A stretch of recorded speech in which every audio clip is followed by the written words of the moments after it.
Good evening, everybody. This is Mellissa Thomas coming to you with the evening rundown on behalf of Florida National News. As always, thank you guys for your time. You guys could be doing anything else, so thank you for tuning in. Jumping into the audience question for today. I know it's been a minute since you've gotten one of those from us, but as we go into some of the news today, as the world begins to reopen, we wanted to ask you guys, what are you looking forward to the most to doing again as the world begins to reopen, as each country reopens?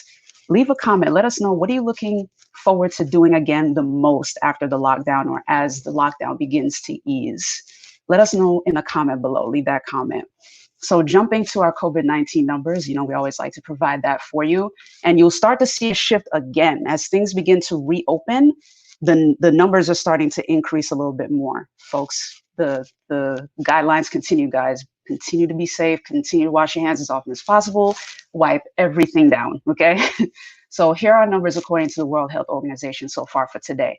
We've got 3.3 million plus confirmed cases. We are at over 238,000 confirmed deaths globally. Here in the United States, we're at 1.09 million confirmed cases. We are over 62,000 confirmed deaths here in the United States. And according to the Florida Department of Health, we are at over 36,000 confirmed cases. We've had an increase of roughly 600 confirmed cases between yesterday and today. And we are approaching 1,380 deaths, We're approaching 1,380 deaths here in the state of Florida. We had upwards of 30 deaths over the course of the last 24 hours. So again, ease. This actually leads me into our world story for today. The nation of Singapore was praised for its handling of the COVID-19 virus with less than 600 deaths leading into the month of April and throughout the month of April. However, that is no longer the case in the month of May. The nation of Singapore is now a hotspot in Southeast Asia for the coronavirus. As of right now, they're the second highest in Southeast Asia. As of right now, they're at 17,000 confirmed cases. Compare that to just under 600 back in April. That's a month's difference. But as the restrictions began to ease for the lockdowns, as we can see, folks who are asymptomatic, that they continue to spread the virus. And for Singapore, this is coming as a result of the increased testing. Now, what's going on over there is that they have a bunkers or dorms for the foreign workers. And some of those dorms can hold anywhere from 12 to 20 people at any given time. One dorm, 12 to 20 people. And of course, there's no opportunity to practice social distancing in living situations like that. So with the increase in testing, more people are showing to be positive cases. So hearts and prayers go out to Singapore. You guys here, wherever you are, wherever you're watching, please continue to. Congress has denied rapid testing, specifically representatives from both sides of Congress, the U.S. House of Representatives, Speaker Nancy Pelosi, and the Senate Majority Leader Mitch McConnell, both declined the White House's offer for rapid coronavirus testing. They'll get their results about 2 days at the earliest, possibly a little bit longer than that. Anyone who's coming into contact with the president or vice president, though, they will be administered the rapid test and get their. As for McConnell and Pelosi, they both declined, saying, hey, it's more important for this testing, this rapid testing, to be made, and medical personnel on the front lines who really need it the most right now. So congratulations to both for coming together and agreeing on something, particularly in the current political climate and the way things are in the nation right now. Now, jumping over to some Florida news here. Speaking of Monday and things reopening, Florida restaurants are going to open on Monday, which is why we wanted to ask that audience question. What do you look most forward to doing? But for Florida restaurants, there's a bit of back and forth with, given the regulations that Governor DeSantis shared with the media last week, with everyone last week, mentioning that the indoor capacity is 25% work group that as it relates to restaurants and things like that. He mentioned that 25%, when you account for your staff workers within the restaurant, your chef, your busboys, your cleaners, your everything, all the staff, in terms of gauging the pay versus what the customers are going to pay you, the revenue, it doesn't quite make much sense. So he was kind of hoping for, at the very least, a 50% allowance of capacity with inside the restaurants. But so far, Mr. Bashirs is saying for now, it's still 25%, but he's expecting it to increase to 50%, quote, sooner rather than later, end quote. Now, guys, as you saw yesterday, we are going to actually insert a commercial break right here. After the break, I will bring you your sports, your entertainment, and your business news. So stick around.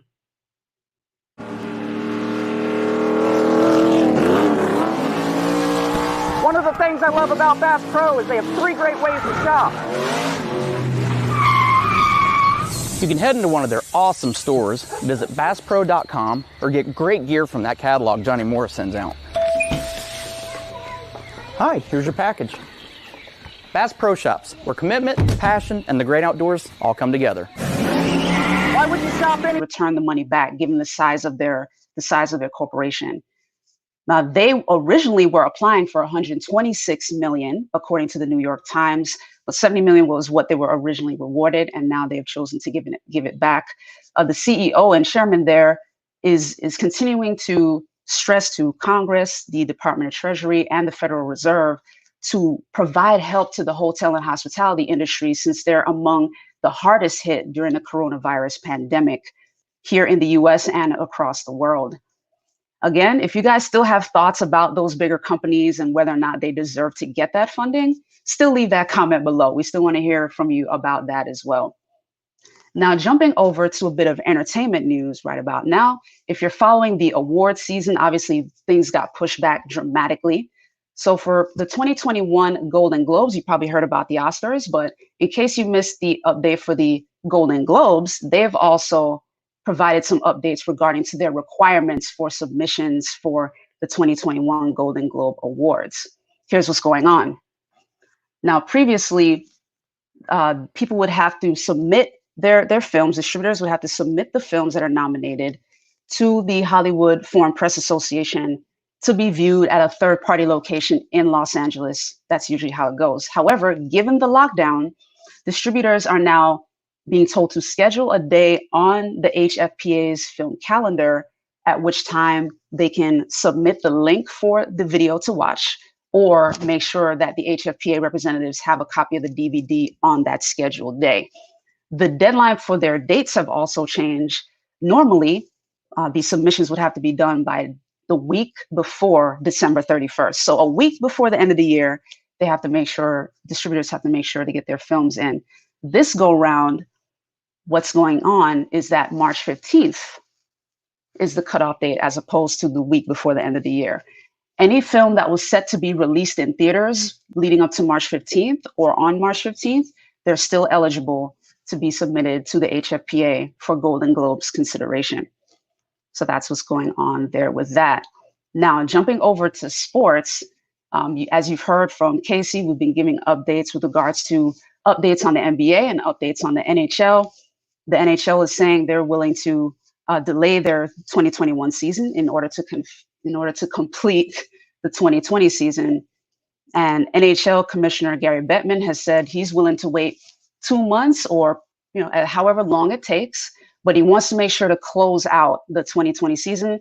And with the NHL, it makes sense because now, according to ESPN, the tentative NFL start date for the season opener is September 10th. That hasn't changed, which is great news. For the first Sunday, it's September 13th. That hasn't changed, which is great.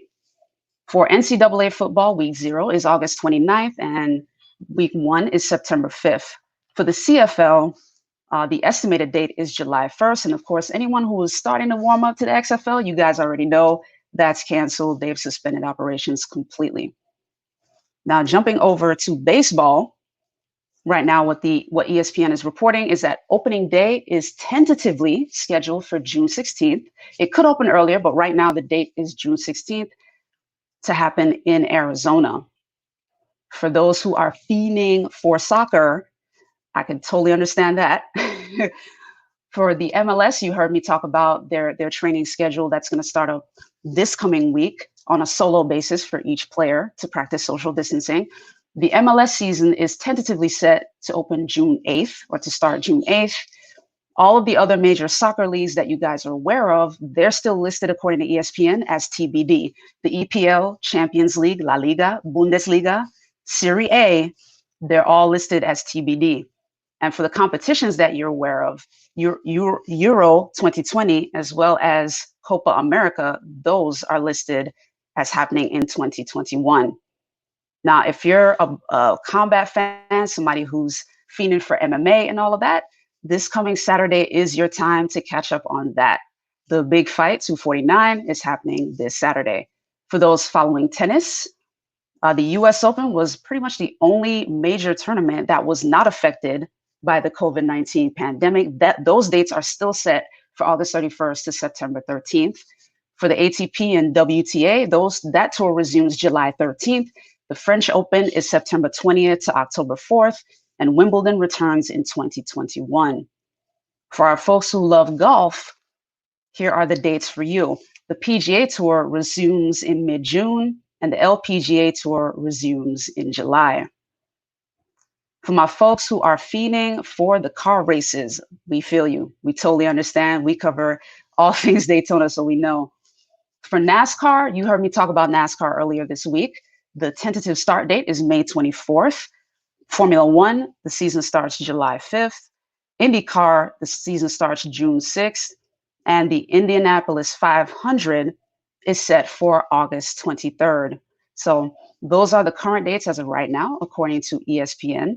So if you're fiending, set your calendars, make sure to set your dates and alarms to be sure you get your dose of sports.